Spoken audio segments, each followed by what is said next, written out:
بسم اللہ الرحمن الرحیم. میں ہوں علی شیر اور آپ میرا یوٹیوب چینل دیکھ رہے ہیں. آج 21 اکتوبر ہے اور دن ہے ہفتے کا.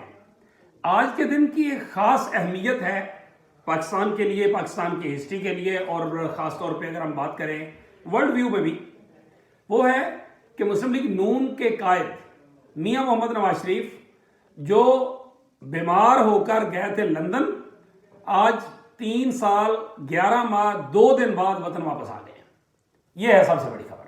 اس لیے آج ہم بات بھی اسی پہ کریں گے. اور جیسا آپ کو پتا ہے کہ ہم بطور صحافی, میری ایک کوشش ہوتی ہے کہ ہم ان بائسڈ سوالات اٹھانے کی کوشش کریں, اور جس سوالات کوشش کریں, آپ بھی ڈھونڈا کریں, ہم بھی ڈھونڈیں گے. نمبر 1 تو یہ کہ میاں صاحب واپس آ گئے. جس طرح سے وہ واپس آئے وہ اب کوئی بات رہی نہیں کہ ہر چیز ان کے سامنے بچتی چلی گئی.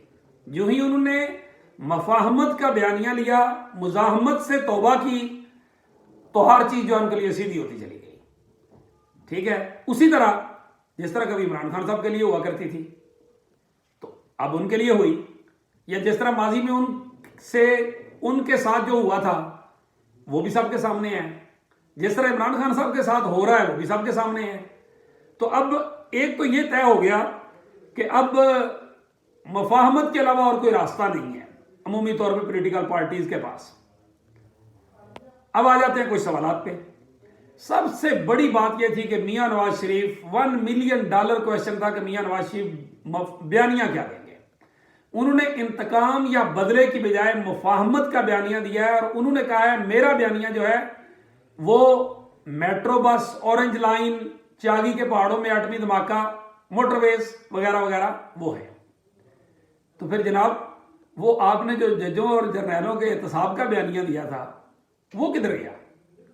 اس کا مطلب آپ اس سے پیچھے ہٹ گئے. چلو ٹکراؤ میں پاکستان کا بھی فائدہ نہیں ہے, نہیں ہونا چاہیے.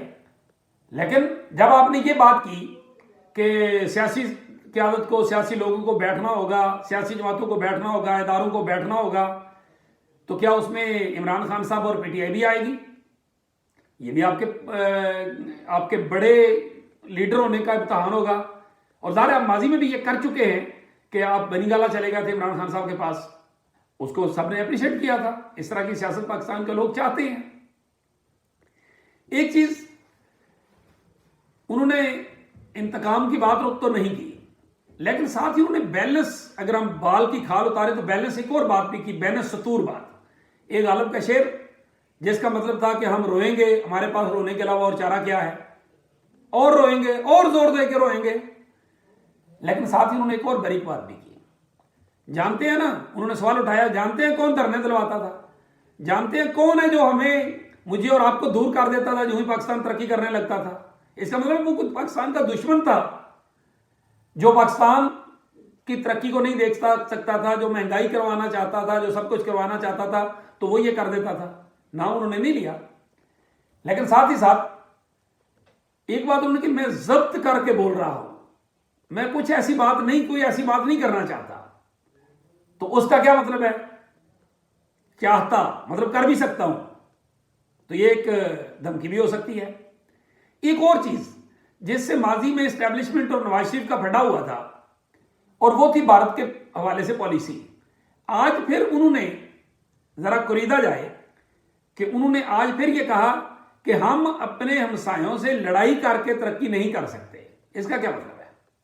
ہمسایوں سے لڑائی ہم کرتے ہیں, ہمسایہ کچھ نہیں کرتا. کشمیر پہ قبضہ کس نے کیا ہوا ہے؟ پاکستان میں دہشت گردی کون کرواتا ہے؟ یہ آج ایک مرتبہ پھر ڈان لیگ سے ملی جلی بات تو نہیں کی گئی. اس کو ایسے کو بھی قریدنے کی ضرورت ہے. پھر اس کے ساتھ ساتھ جو بات انہوں نے اس ترقی کے حوالے سے کی ہے, تو میاں صاحب تو ہمیشہ سے بھارت کے ساتھ تجارت کے حامی رہے ہیں. تو کیا بھارت کے ساتھ تجارت ہوگی؟ تو کیا اب وہ جو جنرل باجوہ صاحب آخر پہ عمران خان صاحب سے بھارت کے ساتھ تجارت کروانا چاہتے تھے, تو کیا اب جو کام عمران خان نے نہیں کیا وہ میاں نواز شریف صاحب کریں گے؟ یہ بھی امپورٹنٹ سوال ہے. اچھا, کچھ اور چیز انہوں نے یہ بھی کہا کہ بجلی اور ریٹس جو ہیں وہ انہوں نے اس کا تقابل کیا.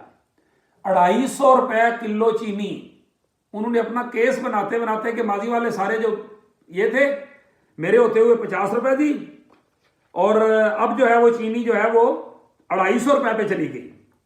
تو جناب یہ 250 روپے چینی کہاں ملتی ہے؟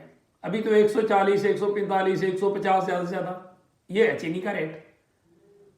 تو یہ 250 روپے کہاں ملتی ہے؟ یہ بھی ایک امپورٹنٹ سوال ہے. میاں صاحب اتنے ال انفارم ہیں کہ ان کو پتہ ہی نہیں ہے، یا ان کو زمینی حقائق کا نہیں پتا، یا ان کو بتایا نہیں گیا. ایک اور چیز، انہوں نے ڈالر، بجلی، آٹا اس طرح کے ریٹس کا موازنہ کیا، لیکن اپنے بھائی کی حکومت کے ریٹس نہیں گنوائے، اور نہ ہی اپنے سے پچھلی حکومتوں کے ریٹ گنوائے کہ اس وقت کتنے تھے اور میرے ہوتے ہوئے کتنے ہوئے، اور میرے ہوتے ہوئے اتنے تھے تو میرے بعد عمران خان کے دور میں کتنے ہوئے، عمران خان کے دور میں اتنے تھے تو میرے بھائی کے 16 ماہ میں کتنے ہوئے.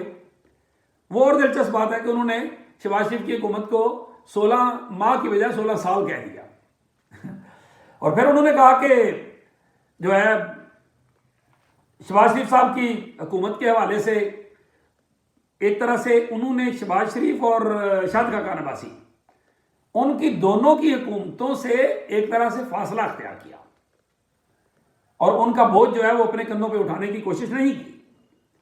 پھر ایک اور چیز، ایک انہوں نے کہا کہ یہ کہ دھرنے کون کروا رہا تھا، خود نہیں بتایا، سوال کر دیا، بدلے سے بھی پیچھے ہٹ گئے. یہ بھی کہہ دے. اب اگر بیانیے کی بات کریں تو اس میں بھی وہ پیچھے ہٹے. اچھی بات ہے، یہ کوئی لڑائی یا انتقام جو ہے یہ کسی مسئلے کا حل نہیں ہے، لیکن یہ ایک حقیقت ہے کہ بات تو انہوں نے کی تھی جرنیلوں اور ججوں کے احتساب کی، اور اس کے بعد جو ہے وہ شہباز شریف بھاگے بھاگے گئے تھے. پھر اس کے ساتھ ساتھ کتنے آدمی تھے، یہ بہت امپورٹنٹ سوال ہے. بمشکل مطلب اس لحاظ سے بڑا شو تھا، اس میں کوئی شک نہیں. پی ایم ایل این کی اچھی ایک طرح سے واپسی ہوئی، وہ بھی اچھی بات ہے، لیکن جتنے vote P M L N کو ملے ہیں پچھلے الیکشن میں اس کی ریشو نکالیں اور اس کو 1,00,000 کے حساب سے وہ دے دیں، تقسیم کر دیں، تو پتہ چل جائے گا کہ فی حلقہ این اے کا فی حلقے میں کتنے بندے آئے ہیں، یا ایم پی اے کے کتنے آئے ہیں، اور کتنے لوگ جو ہے وہ ایک ایک حلقے میں کتنے کتنے لاکھ ووٹ لیتے ہیں. تو اس لحاظ سے وہ کتنا امپورٹنٹ تھا پورا پاکستان اکٹھا کر کے. اور خود بھی میاں صاحب نے کہا کہ پورے پاکستان سے لوگ آئے ہیں. وہ ہے کیا یہ ٹیمپو جو ہے یہ ہر بار میاں صاحب کے جلسوں میں برقرار رکھا جا سکے گا، اتنا زور لگایا جا سکے گا؟ یہ ایک اور چیلنج ہوگا، ایک اور سوال ہوگا. پھر بجلی مہنگی ہونے کی بات کی انہوں نے، تو کیا جو کیپیسٹی چارجز کے جو معاہدے ہوئے، بجلی تو مل گئی بڑی حد تک، لیکن کیا وہ میاں صاحب کے دور میں سب سے زیادہ نہیں ہوئے کہ ہم بجلی استعمال کریں نہ کریں ہم نے اس کے پیسے دینے ہی دینے ہیں؟ پھر ایک اور سوال ہے، کیا محترمہ بینظیر بھٹو جب آئی تھی 7 سے 8 لاکھ لوگ تھے، اور اب 1,00,000 لوگ تھے، اور اس میں بھی مینار پاکستان کی 3 اطراف خالی تھی. یہ اور بات ہے کہ کبھی بھی کسی نے سارا کا سارا مینار پاکستان نہیں بنا، یہ بھی ایک سچ ہے. لیکن امپریسو شو تھا، توقع نہیں تھی اتنی مہنگائی کے باوجود، اتنا جو ایک طرح سے لوگ تنگ آ چکے تھے ان سے، اس کے باوجود وہ آنے کی. کچھ اور چیزیں جو تھی، اگرچہ میاں صاحب نے عمومی سیاستدانوں کی طرح پگڑی نہیں اچھالی، لیکن ظاہر سیاستدان ہیں، بھاگ بھی نہیں آئے. وہ ڈھول کی تھاپ اور خواتین کی بات کر کے تو ٹانٹ جو ہے وہ کر دی عمران خان صاحب پہ، ان کی تصویر میں بھی ٹانٹ کر دی، اور ساتھ میں جو ہے وہ یہ منہ میں رام رام کی بات بھی کر دی ان کے والے سے. پھر ایک اور چیز جو تھی وہ بڑی مسنگ تھی، اور وہ تھی سول سپرمیسی. اب انہوں نے مل جل کر کام کرنے کی بات کی، تو اس کا مطلب ہے کہ آنے والی جو حکومت ہوگی اگر وہ میاں صاحب کی ہوگی تو اس کا مطلب وہ ایک طرح سے ہائیبرڈ ٹائپ سی حکومت وہی چلے گی جس طرح کی پہلے حکومتیں چلتی رہی ہیں. تو یہ کچھ امپورٹنٹ سوالات ہیں، لیکن اگر ہم اس کی کلوزنگ اس بات کے اوپر کریں کہ نمبر 1 بیانیہ کیا تھا، جرنیلوں اور ججوں کا احتساب، اور اینڈ کس پہ ہوا، میٹرو پہ. اور دوسرا جو امپورٹنٹ چیز ہے وہ اس میں دبی دبی کچھ شاید دھمکی بھی موجود ہے کہ ضبط کیا ہوا ہے، نہ چھیڑ ملنگا. اسی کے ساتھ مجھے دیجیے اجازت، اللہ حافظ.